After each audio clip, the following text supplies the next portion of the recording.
5,000 सालों से इस देश में शूद्रों को प्रताड़ित किया जा रहा है।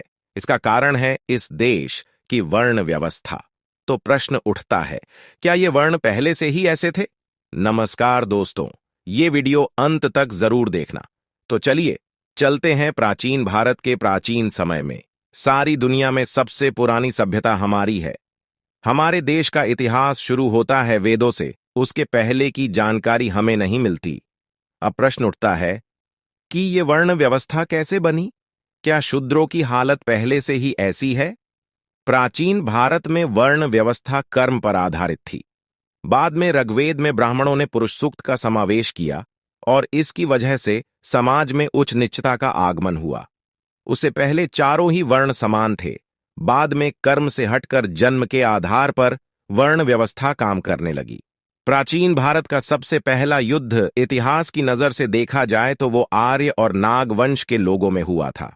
उसके बाद ब्राह्मण और क्षत्रियों का युद्ध हुआ और कहा जाता है उसी समय ब्राह्मणों ने पुरुष सूक्त को ऋग्वेद में जोड़ दिया। उसी समय भारत में बुद्ध का जन्म हुआ था। अब प्रश्न उठता है, जब चारों ही वर्ण समान थे तो शूद्र कैसे शूद्र बने? वो खुद को शूद्र क्यों समझने लगे? तो सुनिए, भले ही पहले चारों ही वर्ण समान थे, मतलब क्या? मतलब काम वही था, बस उच्च नीचता नहीं थी, छुआछूत नहीं थी। तब भी शिक्षा का अधिकार केवल ब्राह्मणों के ही पास था। पुरुष सूक्त आने के बाद छुआछूत का दौर शुरू हुआ। इस देश में ब्राह्मण सबसे चालबाज रहे हैं। शूद्रों को अगले जन्म का लालच देकर ब्राह्मण आज तक इस काम में सफल रहे हैं। पिछले जन्म में तुमने बहुत बुरे काम किए हैं, इसलिए तुम शूद्र के रूप में जन्मे हो। ये बात ब्राह्मण शूद्रों को कहा करते थे। अब शूद्र बन के ब्राह्मणों की सेवा करो और अपने पापों से मुक्त हो जाओ, फिर अगले जन्म में तुम ब्राह्मण बन जाओगे। अगले जन्म के मोह में वो लोग आज शूद्र होने को राजी हो गए। पुनर्जन्म का सिद्धांत इस देश में इसी कारण बना था। अब सबसे महत्वपूर्ण सवाल आता है, ये शूद्र थे कौन? जैसे हमने बताया, इस देश में आर्य और नागवंश के लोगों का युद्ध हुआ था। ये युद्ध भीषण रूप से लड़ा गया और इसमें आर्यों को विजय मिली। आर्यों की विजय का कारण उनका वाहन था। आर्य घोड़ों पे सवार होकर युद्ध करते थे तो नाग भूमि पर रहकर पैदल युद्ध करते थे। इन्हीं कारणोंवश आर्य जीते और उन्होंने नागों को गुलाम बनाया। जो नीति अंग्रेजों ने भारत में अपनाई थी, फूट डालो और राज करो, वही नीति आर्यों ने नागों के विरोध में अपनाई थी। आर्य जीते और नाग हारे, इसलिए आर्यों की संस्कृति नागों से महान नहीं होती। नागों की संस्कृति आर्यों से कहीं गुना अधिक सुयोग्य और सफल थी। सिर्फ उन लोगों को धोखाधड़ी नहीं आती थी, इसलिए नाग हारे। वही नाग बाद में शूद्र हुए। आज बहुत सारे हिंदू भी नाग वंश के ही हैं। जो कभी आर्यों के गुलाम हुए नहीं, वो नाग आज के आदिवासी है। ऐसे आर्य भारत में एक जहर बन के आए थे। वैसे तो भारत की रियल हिस्ट्री सिंधु सभ्यता से चालू होती है, जो ईस्वीसन पूर्व 7,000 से 3,000 साल पुरानी बताई जाती है। पर यहां बात धार्मिक प्रथाओं की हो रही है, इसलिए हमने वेदों से शुरू किया है। कहा जाता है कि भारत में आर्यों का आगमन ईस्वीसन पूर्व 1500 से पहले हुआ था। कुछ इतिहासकार ये भी मानते हैं कि सिंधु सभ्यता का अंत आर्यों ने ही 1900 बीसी में किया था। सिंधु सभ्यता द्रविड़ लोगों की सभ्यता थी, उन्हें ही नाग लोग कहा जाता है। कहा जाता है कि आर्य मध्य एशिया से भारत की ओर आए थे। इनका मूल निवास स्थान आल्प्स पर्वत के पूर्वी क्षेत्र में यूरेशिया में था और यह बात आनुवांशिक आधार पर सिद्ध हो चुकी है। आर्य लोगों के जीवन में घोड़ों का सबसे अधिक महत्व था और इसी कारण आर्य विविध दिशा में जल्दी फैले हुए थे। आर्य लोगों ने जहां पहले निवास किया था, वो जगह सप्त सिंधु के नाम से जानी जाती है। ऋग्वेद में नाग लोगों को दस्यु के नाम से जाना जाता है। ऋग्वेद में भी उन लोगों को मूल निवासी कहा गया है। कहा जाता है कि ईस्वीसन पूर्व 1500 से 1000 के बीच ऋग्वेद की रचना की गई थी।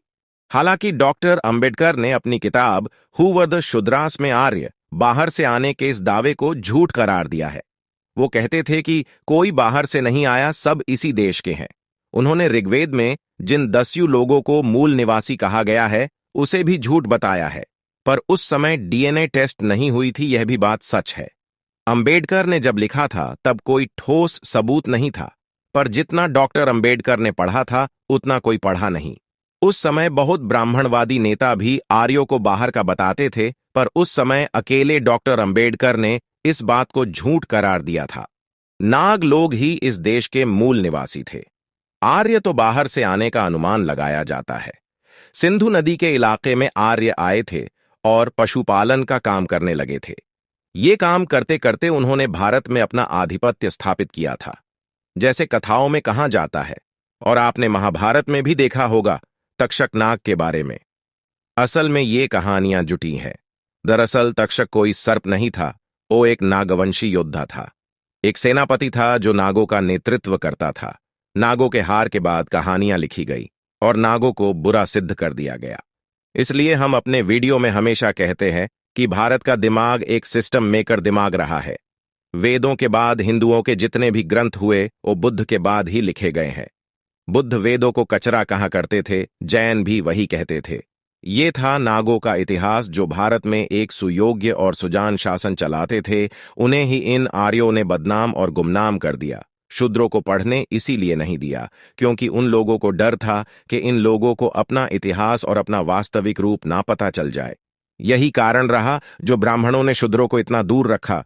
उन्हीं शूद्रों को बुद्ध ने अपनाया और ब्राह्मणों की पोल खोल दी। इसलिए बुद्ध से नफरत करते थे ब्राह्मण। बुद्ध के जाने के बाद जिसका ब्राह्मणों को डर था वही हुआ। जिन नागों को वो अपना इतिहास और अपना वास्तविक रूप दिखना नहीं चाहते थे, वही नाग वंश का महानायक डॉक्टर अंबेडकर का जन्म हुआ। डॉक्टर अंबेडकर द्वारा ब्राह्मणों का स्थापित आधिपत्य खत्म हुआ। 5000 साल के षड्यंत्र को अकेले नाग वंश के महानायक ने मिटा दिया।